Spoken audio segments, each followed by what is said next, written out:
bersabda, memerintah di dalam hidup kami ya Tuhan. Kebenaran firman Tuhan yang akan kami renungkan bersama-sama adalah suara Tuhan yang berbicara di dalam hidup kami. Oleh karena itu kiranya Roh Kudus bekerja memperbaharui hati kami ya Tuhan, dan menuntun jiwa kami agar kami bukan hanya menjadi pendengar tetapi boleh menjadi pelaku dari kebenaran firman Tuhan. Kami adalah garam dan terang dunia. Oleh karena itu Tuhan, tolong Engkau naungi tempat ini dengan kuah kehadiran-Mu, sehingga kami semua boleh berpikir sejenak terhadap kebenaran firman Tuhan, merenungkan hidup kami dan bercermin terhadap kebenaran firman Tuhan. Serta kami pun oleh karena pertolongan Tuhan, kami dikoreksi, dituntun untuk boleh hidup selaras dengan apa yang Tuhan inginkan. Kami menyerahkannya Tuhan waktu ini ke dalam tangan-Mu. Demi nama Tuhan Yesus Kristus kami bersama-sama berdoa. Amin. Silakan duduk Bapak Ibu. Bapak Ibu, hari ini kita melanjutkan seri tema kita terkait dengan penatalayan. Minggu lalu kita sudah mendengar bahwa sebagai stewardship, sebagai pelayan, kita perlu mengatur waktu kita. Di minggu lalu kita sudah belajar ada dua kata istilah yang menarik di dalam bahasa Yunani, kronos and kairos. Kronos itu selalu berbicara tentang kronologi, sebuah perjalanan waktu yang terus berjalan. Tetapi kairos itu adalah kesempatan. Di dalam kehidupan kita yang namanya kesempatan itu tidak datang dua kali, bukan? Ya, minggu lalu kita sudah belajar tentang waktu. Hari ini kita akan belajar tentang penatalaian harta, bukan pemilik. Mari kita membuka dari Lukas pasal yang ke-12, ayat yang ke-13 sampai 21. Saya akan membacakan ayat yang ke-13. Bapak Ibu saya undang untuk boleh membaca ayat 14. Kita silih berganti hingga ayat yang ke-21. Demikianlah firman Tuhan dalam Lukas pasal yang ke-12 ayat 13. Seorang dari orang banyak itu berkata kepada Yesus, "Guru, katakanlah kepada saudaraku supaya ia berbagi warisan dengan aku."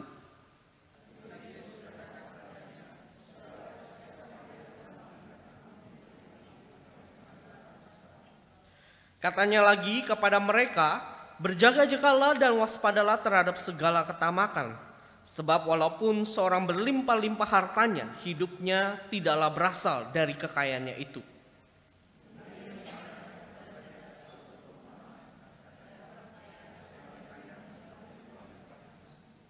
Ia bertanya dalam hatinya, "Apakah yang harus aku perbuat? Sebab aku tidak mempunyai tempat di mana aku dapat menyimpan hasil tanahku."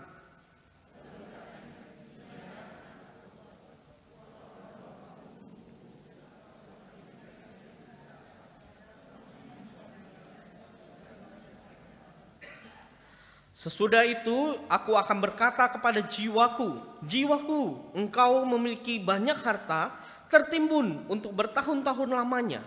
Beristirahatlah, makanlah, minumlah, dan bersenang-senanglah."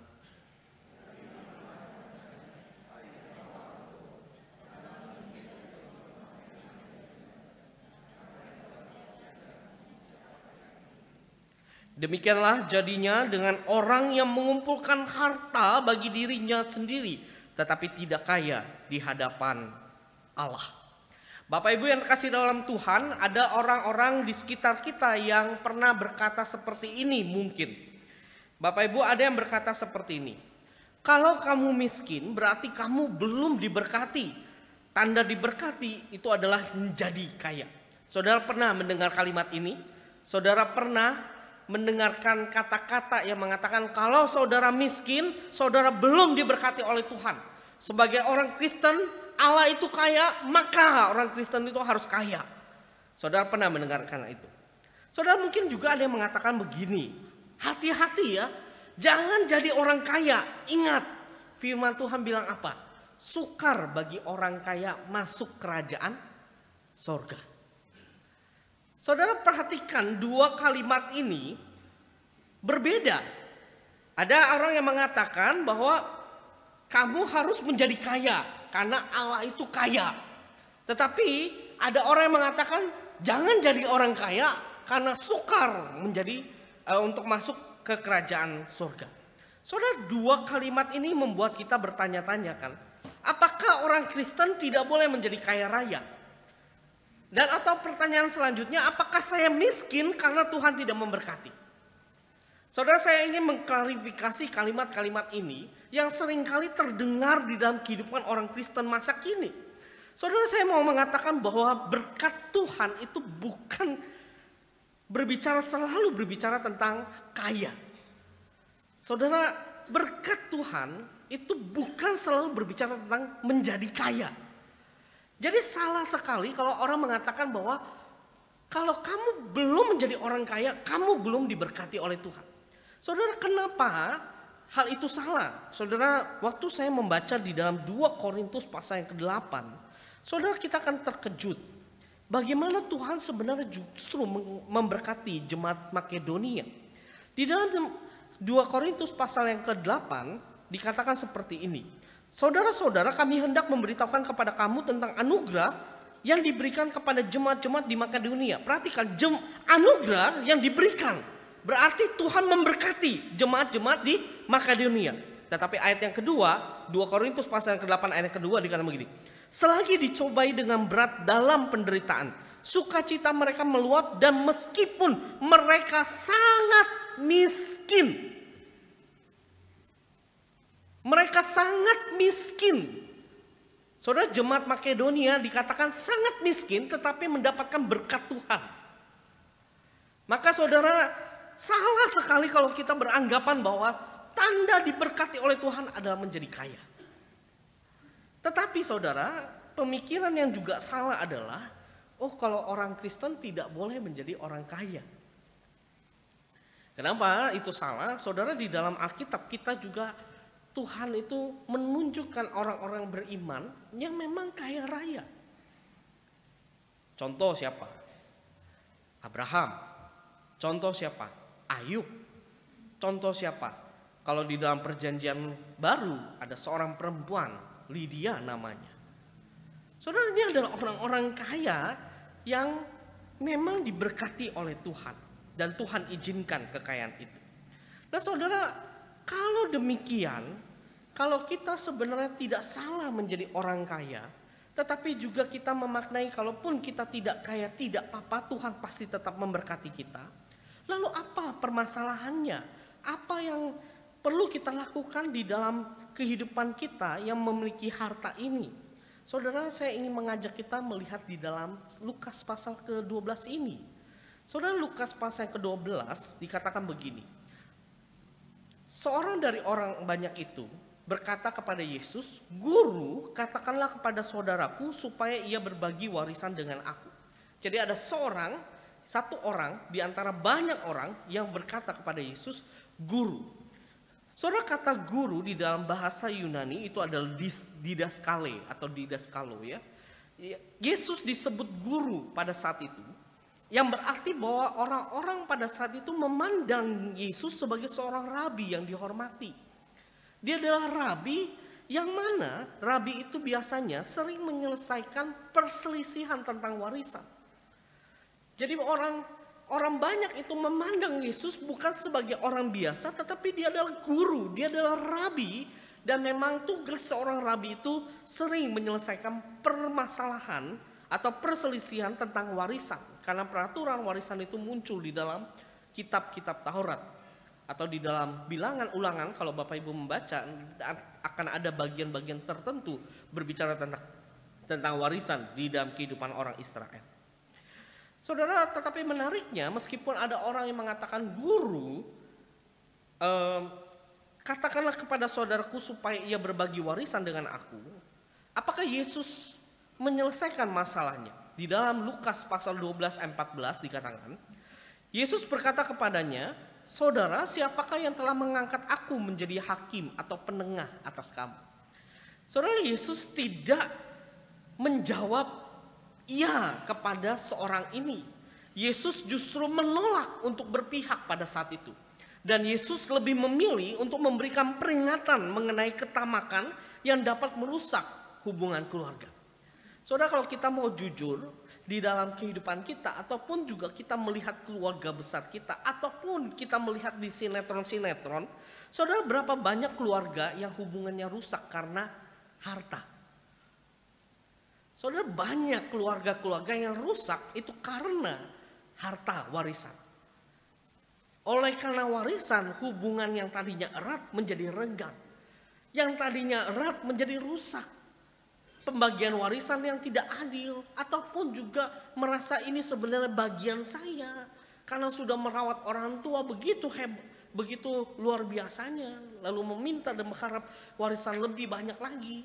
Atau mengharapkan warisan itu sepenuhnya buat dirinya.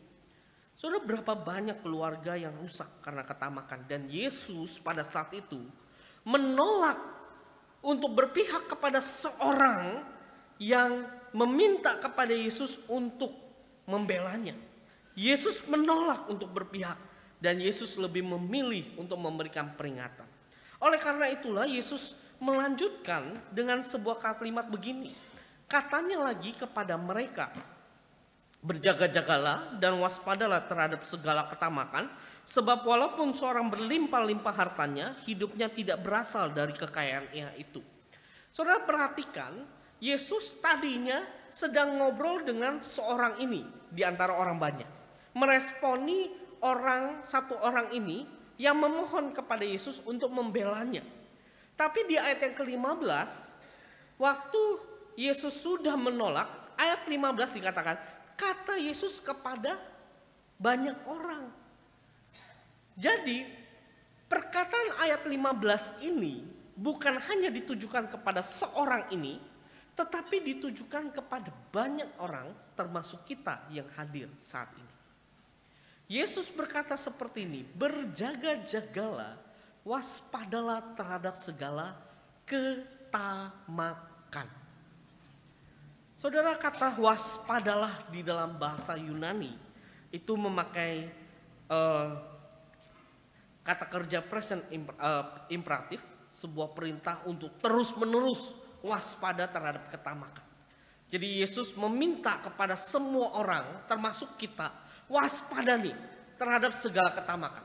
Bukan pada saat kita sedang baik-baik saja kita waspada. Kalau nggak baik-baik saja kita nggak waspada. Bukan. Yesus meminta terus-menerus setiap waktu, setiap menit, setiap detik waspadalah terhadap ketamakan itu. Nah, waspadalah ini dikatakan bahwa terhadap segala ketamakan. Saudara, apa sih ketamakan itu? Saudara, ketamakan itu di dalam bahasa Yunani itu memakai istilah pleonesia, greedy desire to have more. Keinginan untuk memiliki lebih lagi, banyak lagi. Dia tidak berhenti dan tidak merasa cukup sebenarnya. Ini adalah ketamakan. Satu keinginan untuk terus-menerus mendapatkan lebih lagi, lebih lagi, lebih lagi. Saudara, saya kasih contoh sederhana yang mungkin saudara mungkin sempat ingat. Saya pernah memberikan juga di dalam khotbah saya beberapa mungkin tahun lalu. Saudara pernah snorkeling di laut pastinya? Pernah snorkeling? Saudara pernah snorkeling? Pernah berenang di laut? Pernah? Saudara pernah mencicipi air laut? Hah? Asin ya. Saudara kalau keminum air asin, saudara mau minum lagi gak? Enggak, tapi ada rasa haus. Ya, waktu minum air laut ada haus, pengen minum sebenarnya. Tapi saudara nggak mungkin akan minum air laut lagi gitu. Kalau saudara pasti akan mencari air mineral untuk melepaskan dahaga. Tapi celakanya kalau kita di tengah laut keminum air laut, rasa haus ini kita pengen lagi dapatkan air, tapi nggak ada air. Kita kayak pengen minum lagi air laut itu. Saudara, itulah ketamakan. Itu seperti minum air laut. Dia tidak pernah melegakan hati, tidak pernah melegakan kerongkongan, tetapi terus-menerus ingin lagi, ingin lagi, ingin lagi. Itulah ketamakan. Saudara, Yesus mengatakan waspadalah terhadap segala ketamakan. Karena orang yang tamak itu selalu menganggap harta yang ada hidupnya adalah miliknya. Inilah kaitannya dengan tema kita. Penatalaian harta bukan pemilik. Saudara, seorang yang tamak itu akan selalu menganggap harta yang dimilikinya itu adalah miliknya. Dan dia bukanlah penatalaian. Saudara, penatalaian istilah lain itu adalah pengelola. Kita ini pengelola harta sebenarnya, bukan pemilik. Tetapi orang yang tamak dikatakan adalah orang yang selalu menganggap hartanya itu miliknya dan dia rasa keinginannya untuk terus-menerus mendapatkan lebih banyak lagi. Saudara, orang yang tamak atau hatinya itu bukan penatalaian harta dijelaskan oleh Yesus melalui perumpamaan di ayat 16 sampai 21 sebenarnya. Saudara, mari kita lihat perumpamaan ini baik-baik. Saudara, perumpamaan ini sangat menggambarkan apa yang terjadi di dalam hati orang yang tamak. Mula-mula Yesus memberikan kalimat begini. Ada orang kaya, tanahnya berlimpah-limpah hasilnya. Saudara, ada orang kaya dikatakan. Berlimpah-limpah, tanahnya itu berlimpah-limpah hasilnya. Saudara, orang kaya ini baik gak? Baik. Dia mendapatkan kekayaan bukan korupsi, bukan menipu, bukan memanfaatkan orang lain, bukan menyalahkan jabatan. Saudara, orang kaya di dalam perumpamaan ini bukan seperti pejabat-pejabat Indonesia yang ketangkep KPK dan akhirnya diketahui banyak melakukan korupsi. Saudara, dia juga bukan atasan kita yang mungkin saja kita tahu atasan kita seringkali bermain curang di dalam accounting untuk memanipulasi keuangan supaya uang yang keluar itu yang tadinya sebenarnya untuk belanja tetapi ternyata masuk ke kantong pribadi. Saudara, orang kaya ini jujur sebenarnya. Dia mendapatkan kekayaannya karena tanahnya berlimpah-limpah hasilnya. Saudara, tanahnya itu tanah yang produktif. Tanah yang sangat kaya gitu. Tapi perhatikan apa yang terjadi. Saudara, orang yang kaya ini yang hidupnya jujur, tidak korupsi, tidak menipu, tidak memanfaatkan orang lain, lalu dia berpikir seperti ini. Di ayat yang ke-17, ia bertanya dalam hatinya, apakah yang harus aku perbuat? Kemudian ayat yang ke-18, lalu katanya, inilah yang akan aku perbuat, aku akan merombak lumbung-lumbungku. Saudara, orang kaya ini bijaksana gak? Saudara, bijaksana. Dia jujur, dia bijaksana lagi. Saudara, kenapa saya katakan bijaksana? Karena dia punya harta yang semakin banyak, tentu saja dia akan berpikir bagaimana menyimpannya. Saudara, saya percaya kalau kita diberkati dalam pengertian Tuhan mempercayakan kita harta yang semakin banyak, tentu saja saya percaya kita akan berpikir bagaimana cara menyimpannya. Kalau dulu Bapak Ibu, saya diajarkan sejak kecil kalau di sekolah kalau nabung pakai celengan. Gitu ya. Celengan ayam gitu ya, atau celengan yang sekarang tuh yang kaleng-kaleng gitu kan ya. Belajar nyimpan. Saudara, nyimpan di celengan yang kecil itu bisa muat berapa sih? Ya mungkin 1 juta 2 juta kan. Tapi apakah saya akan terus-menerus memakai celengan ketika kekayaan itu semakin bertambah? Tentu tidak kan? Kita akan berpikir ya, wah kalau uangnya lebih dari 5 juta, tentu saja jangan di celengan. Kali ini di bawah bantal. Taruh di bawah bantal. Saudara, kalau misalkan ternyata Tuhan percayakan 50 juta, masih taruh di bantal?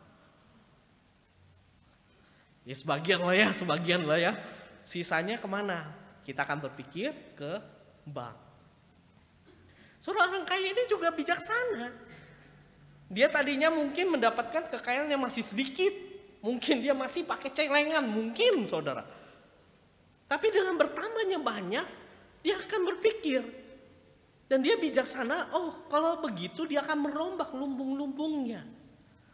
Saudara, kata lumbung-lumbung di ayat yang ke-18 itu adalah kata plural, yang berarti kekayaannya itu, tempat penyimpanannya itu semakin besar, sangat besar begitu. Jadi orang kaya ini, kalau saya boleh katakan, ini udah kaya semakin kaya begitu. Ya. Nah saudara, orang kaya ini sangat bijaksana dan dia tidak melakukan dengan cara yang kotor untuk mendapatkan kekayaan. Pertanyaannya, kalau begitu apa yang salah dari orang ini? Kenapa Yesus memberikan perumpamaan ini berbicara tentang ketamakan? Bukankah hidupnya jujur? Bukankah dia bekerja keras? Bukankah adil ketika dia sudah bekerja keras, dia menyimpan hartanya? Bukankah itu adil? Saudara, apa yang terjadi dan apa salah di dalam perumpamaan ini? Saudara perhatikan di ayat yang ke-18, kata-kata terakhir. Saudara, setelah ada kata lumbung-lumbungku, lalu dikatakan begini, aku akan mendirikan yang lebih besar dan aku akan menyimpan di dalamnya semua gandum dan harta bendaku. Lalu kemudian ayat yang ke-19, jiwaku, engkau memiliki banyak harta tertimbun untuk bertahun-tahun lamanya, beristirahatlah, makanlah, minumlah dan bersenang-senangnya. Saudara, inilah yang salah sebenarnya. Saudara perhatikan, ada kata ku terus. Hasil tanahku, lumbung-lumbungku, harta bendaku, gandumku. Saudara, kata penggunaan kataku yang terus muncul di ayat 17 sampai 18 ini menunjukkan bahwa orang kaya ini hanya mementingkan dirinya sendiri ketimbang membagikannya kepada orang lain. Saudara, kataku terus menerus muncul. Ini menunjukkan bahwa sekarang orang kaya ini yang bekerja dengan jujur mendapatkan hasil yang terbaik, tapi hatinya ternyata adalah hati yang tamak. Meskipun dia akan mengatakan, oh ya, puji Tuhan, oh ya, puji syukur kepada Tuhan. Dia bisa mengatakan seperti itu karena hasil tanahnya begitu berlimpah-limpah. Tapi perhatikan, hatinya selalu bicara tentang apa? Hasil tanahku, lumbung-lumbungku, harta bendaku. Saudara, dia melihat harta itu sebagai miliknya. Dia menempatkan dirinya sebagai orang yang berhak untuk mendapatkannya dan memakai uang itu untuk dirinya sendiri. Inilah yang menjadi kesalahan dari orang kaya ini. Tujuan dari dia mementingkan dirinya sendiri apa? Saudari, ayat yang ke-19 dikatakan begini, jiwaku, beristirahatlah, makanlah, minumlah, dan bersenang-senanglah. Saudara, kalau di dalam dunia modern sekarang ini, atau di dalam istilah anak muda, itu YOLO gitu. Apa itu YOLO? Kamu hanya hidup satu kali. Soalnya di dalam dunia modern kita ada sebuah istilah atau kalimat yang mengatakan begini, hidup cuma sekali, jadi raihlah kekayaan sebanyak-banyaknya dan nikmatilah. Karena hidup sekali, nikmatilah itu, raih sebanyak-banyaknya harta, dapatkan sebanyak-banyaknya dan nikmatilah untuk dirimu sendiri. Saudara, kalimat modern ini sebenarnya merepresentatif kalimat orang kaya ini di dalam perumpamaan yang Yesus berikan.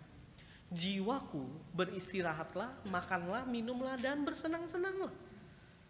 Saudara, orang kaya ini tidak pernah berpikir untuk memberikan kekayaan itu kepada orang-orang di sekitar. Dia tidak pernah berpikir untuk memberikan kepada orang-orang yang susah. Dia tidak pernah berpikir untuk bersyukur kepada Tuhan, memberikan yang terbaik kepada Tuhan.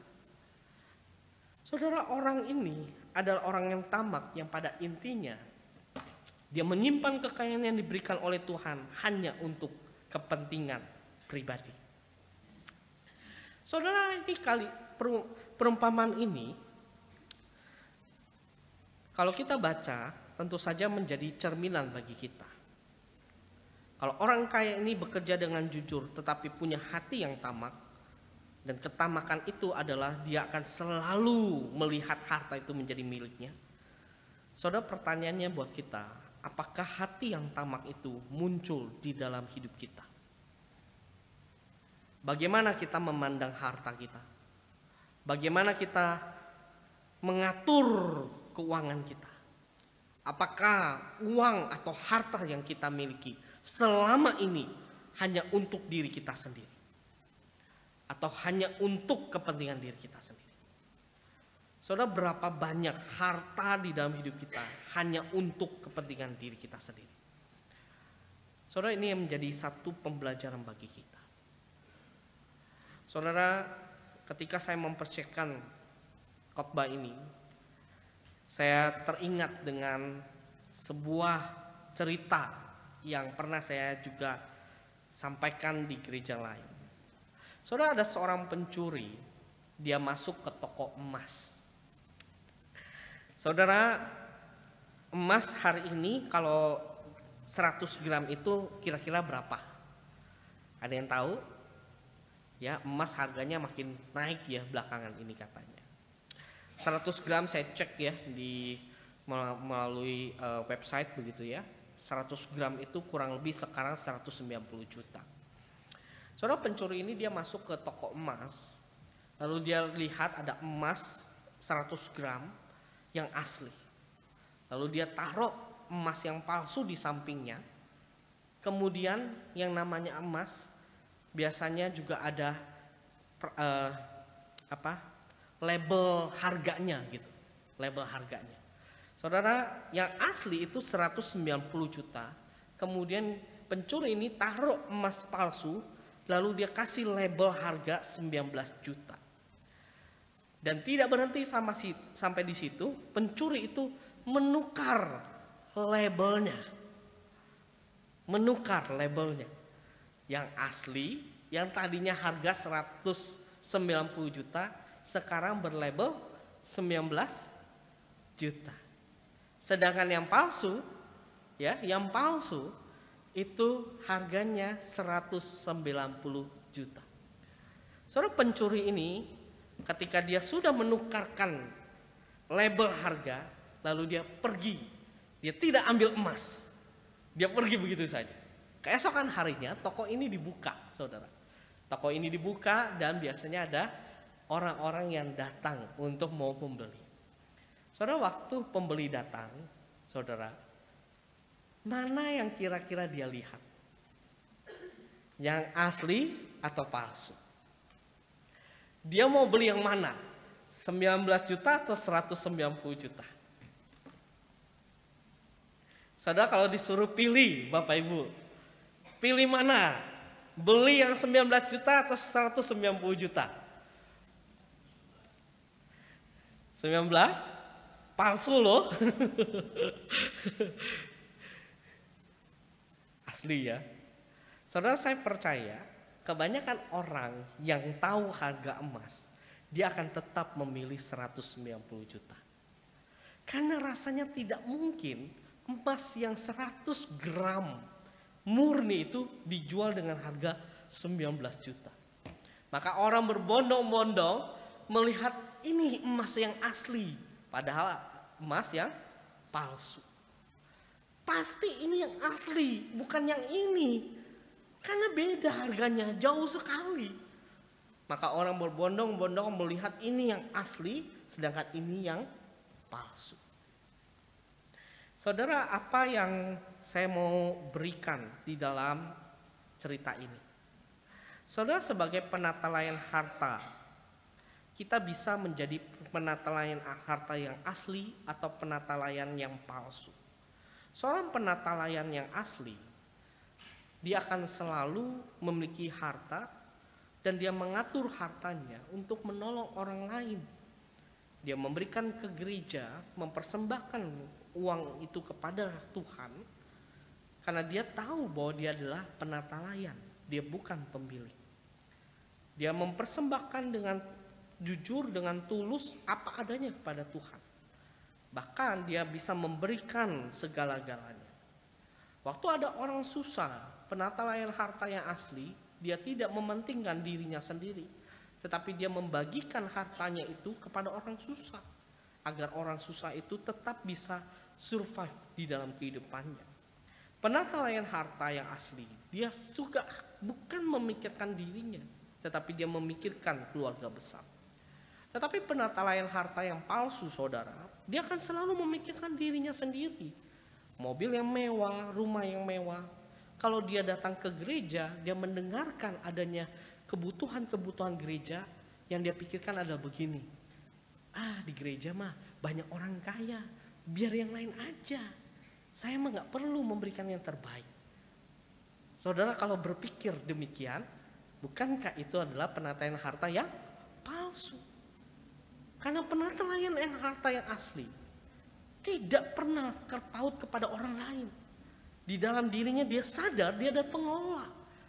Waktu ada gereja, dia tahu ini adalah rumah Tuhan, dan dia tahu Tuhanlah yang memimpin gereja ini, maka penataan harta yang asli dia akan memberikan persembahan kepada Tuhan. Bukan berpikir, kalau di gereja mah ada banyak orang kaya, biar mereka aja. Saudara, bukan seperti itu. Penataan harta yang palsu, saudara, dia bukan hanya berpikir seperti itu. Mungkin dia juga akan berpikir begini ya. Kalau misalkan ketemu dengan orang miskin, ketemu orang yang susah di tengah jalan, dia akan berpikir begini, saudara. Kan di dalam pemerintahan kita ada mensos ya, menteri sosial. Biar menteri sosial aja yang turun tangan memberantas itu atau menolong mereka. Gak perlulah saya berbagian dengan mereka. Saudara, itu adalah penata layan yang palsu. Saudara, pertanyaannya, kalau dua istilah yang saya pakai ini, penata layan harta yang asli atau yang palsu, di dalam hati kita, manakah hidup kita ini? Randy Alcorn, seorang penulis, seorang pendeta, dia pernah mengatakan begini. Terlalu sering kita berasumsi bahwa Tuhan meningkatkan penghasilan kita untuk meningkatkan standar hidup kita. Padahal tujuannya yang dinyatakan adalah untuk meningkatkan standar pemberian kita. Saudara, Randy Alcorn di dalam bukunya Money, Position and Wealth, dia katakan seperti itu. Seringkali orang-orang Kristen berpikir, kalau Tuhan meningkatkan kekayaan di dalam hidupnya berarti Tuhan sedang meningkatkan standar hidupnya. Ya, makin kaya, makin punya fasilitas, makin memilih kekayaan dan sebagainya. Tapi saudara, Randy Alcorn mengatakan, padahal tujuan Allah itu adalah untuk meningkatkan standar pemberian kita. Pemberian kita. Saudara, berapa persen pemberian kita kepada Tuhan, dan apakah itu meningkat setiap tahunnya? Saudara, kalau harga Indomie saja naik, persembahan kita naik. Kalau harga telur saja naik, persembahan kita naik. Kalau kita bisa makan enak-enak di luar dan berani bayar harga itu, apakah kita berani juga membayar harga untuk memberikan persembahan yang terbaik kepada Tuhan? Randy Alcorn di dalam bukunya dia juga tuliskan begini. Hati manusia ditebus oleh Kristus, dan di tangan orang yang telah ditebus, uang dapat digunakan untuk tujuan penebusan. Saudara, Randy Alcorn ketika dia menuliskan bagian ini, lalu saya langsung bikin picture ya, saya bikin picture, saya tulis ya, ini Randy Alcorn gitu. Nah, saya posting di Instagram saya. Supaya apa? Mengingatkan orang Kristen. Ingat, harta yang kita miliki itu bukan milik kita. Harta yang Tuhan titipkan di dalam kehidupan kita, sesungguhnya kita perlu menggunakannya untuk tujuan penebusan. Saudara, tujuan penebusan itu apa sih? Untuk melakukan pekerjaan Allah di tengah dunia ini. Saudara, saya ingin mengajak kita berpikir sejenak. Saudara, pernahkah kita berpikir waktu kita mempersembahkan buat gereja, persembahan kita. Saudara, persembahan kita ke gereja itu sesungguhnya menyelamatkan orang-orang. Pernahkah kita berpikir demikian? Saudara, mungkin kita merasa kayaknya nggak mungkin ya. Tapi saya berikan penjelasannya. Saudara, waktu kita memberikan persembahan kepada gereja begitu ya. Gereja itu akan mengelola hasil persembahan itu untuk pelayanan-pelayanan gerejawi. Saudara, berapa banyak persembahan yang kita berikan sebenarnya dikelola oleh gereja kita untuk apa? Pelayanan sekolah minggu. Saudara, anak-anak mereka kalau dengar cerita saja mereka mungkin akan cepat lupa. Tapi kalau di dalam sekolah minggu bukan hanya mendengarkan cerita, tetapi setelah itu ada aktivitas sekolah minggunya gitu. Aktivitas. Nah, mereka belajar untuk mengenal Tuhan ya. Saya lihat sekolah minggu kita di sini nih luar biasa sebenarnya. Ya, dibikin macam-macam aktivitas ya, memperlihatkan bahwa ada Tuhan di dalam hidup kita. Saudara, dari mana aktivitas-aktivitas itu? Kalau bukan dari persembahan gereja yang dikelola oleh gereja untuk menolong pelayanan-pelayanan sekolah minggu. Saudara, berapa banyak persembahan gereja kita itu juga diperuntukkan untuk sekolah, komisi remaja, komisi pemuda, komisi-komisi lain, serta juga persembahan gereja kita dikelola untuk juga menolong orang-orang yang memerlukan. Saudara, disitulah sebenarnya persembahan gereja itu berbicara tentang tujuan penebusan. Ada banyak orang yang kita tidak tahu, tapi dengan melalui harta yang kita berikan kepada gereja, itu menolong orang mengenal Tuhan lebih jauh lagi. Saudara, saya berharap bahwa kita tidak menjadi pemilik dari harta, tetapi kita ada menjadi penata layak. Kenapa? Karena di ayat 20 di dalam perumpamaan Yesus mengakhiri dengan kata begini. Tetapi Allah berfirman kepada orang kaya itu, "Hai engkau orang bodoh." Saudara, kata bodoh ini bukan kata yang wah Yesus ini sarkas ya. Yesus ini memakai kata-kata kasar ya. Bukan. Saudara, waktu Yesus mengatakan hai engkau orang bodoh, kata orang bodoh itu di dalam perjanjian lama itu adalah orang yang tidak bertuhan. Jadi Yesus di dalam perumpamaan ini mengatakan Allah berfirman kepada orang kaya ini, hai engkau orang bodoh, hai engkau orang yang tidak punya Tuhan. Itu kalimatnya. Saudara, itu kalimat yang sangat menghentakkan hati banyak orang pada saat itu. Orang yang tidak pernah bersyukur kepada Tuhan, berbelas kasihan kepada orang lain, lalu mengelola harta untuk kepentingan kerajaan Allah. Maka Yesus mengatakan, hai engkau orang bodoh, orang yang tidak bertuhan. Tuhan mengatakan, pada malam ini juga jiwamu akan diambil darimu, dan apa yang telah kau sediakan untuk siapakah itu nanti. Demikianlah jadinya dengan orang yang mengumpulkan harta bagi dirinya sendiri, tetapi tidak kaya di hadapan Allah. Saudara, ini teguran yang sangat keras, peringatan yang sangat keras kepada setiap diri kita. Saudara, mari saya mengajak kita hari ini, ketika kita memiliki harta di dalam tabungan kita, di dalam dompet kita, mari kita memandang harta itu sebagai miliknya Tuhan. Tuhan yang menitipkan di dalam kehidupan kita. Lalu kita perlu mengelolanya untuk kepentingan-kepentingan orang lain.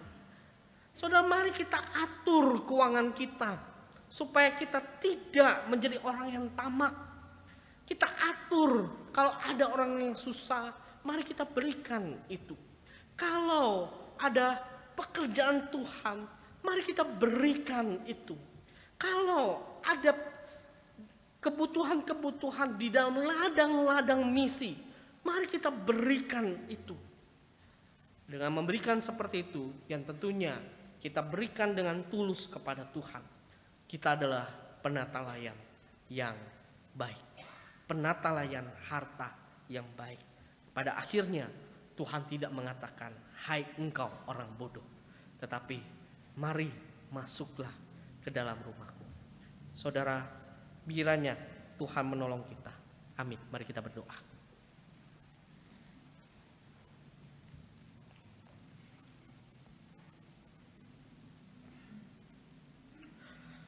Bapa di dalam kerajaan surga, kami sungguh bersyukur kepada Tuhan. Pada hari ini kami telah belajar bahwa di dalam kehidupan kami, harta yang Tuhan titipkan di dalam hidup kami bukanlah pemilik, tetapi kami adalah pengelola atau penata layan harta.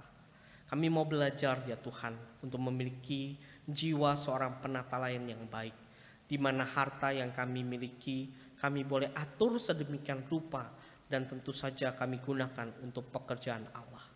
Ya Tuhan, tolonglah Engkau terus menuntun hati kami. Kami tidak ingin seperti orang kaya di dalam perumpamaan yang Yesus berikan, di mana ternyata di dalam hatinya begitu tamak, hanya mementingkan dirinya sendiri. Tuhan, tolonglah kami agar kami sungguh-sungguh belajar untuk boleh mengelola harta dengan baik. Kami memang perlu untuk mengelola harta demi kehidupan kami, makan, minum, dan juga masa depan anak-anak kami. Tetapi kami belajar untuk tunduk, di mana harta bukanlah segalanya. Ada bagian-bagian tertentu di mana kami belajar untuk mempersembahkannya kepada Tuhan, mempersembahkannya untuk tujuan penebusan yang Tuhan sudah nyatakan. Tuhan, tolonglah kami, berikan kami keberanian, kuatkanlah hati kami, serta tuntunlah dan ubahlah hati kami. Terima kasih Tuhan. Demi nama Tuhan Yesus Kristus, kami bersama-sama berdoa. Amin.